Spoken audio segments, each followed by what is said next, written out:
Udale imibuzo emininzi umsitho oququzelelwa ngumbutho wolutsha lwe-ANC kwisithili saseFezile Dabi kwiphondo laseFreyistata. Lo mbutho umeme amalungu ayo ekubeni bathabathe inxaxheba kuqeqesho lomkhosi nalapho beza kufumana lonke uqeqesho lwamajoni kuquka nendlela zokusebenzisa imipu. Abaququzeleli bathi konke oku kujoliswe ekulweni ukuxhatshazwa kwabasetyhini nabantwana. ANC ithi khange yaziswe.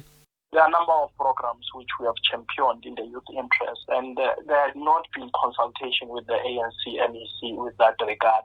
Now, there isn't anything that is a bad faith intention or that will put an ANC's name into disrepute.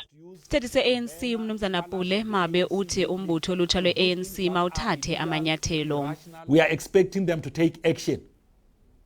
They mustn't even be suspending taking, they must take action. The ANC Youth League must act. It can't be in their name.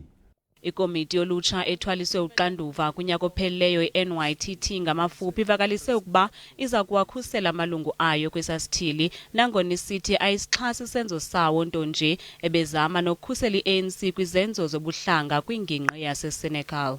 We don't agree with the ANC. The ANC needs to understand that when it is not doing anything, young people are going to want to do something. Because right now the ANC is folding up. The ANC folded arms. We were the ones who ran to Senegal last week. Akacaci ke ukuba amanyathelo mani oluleko aza kuthathwa ngamalungu e-ANC Youth League.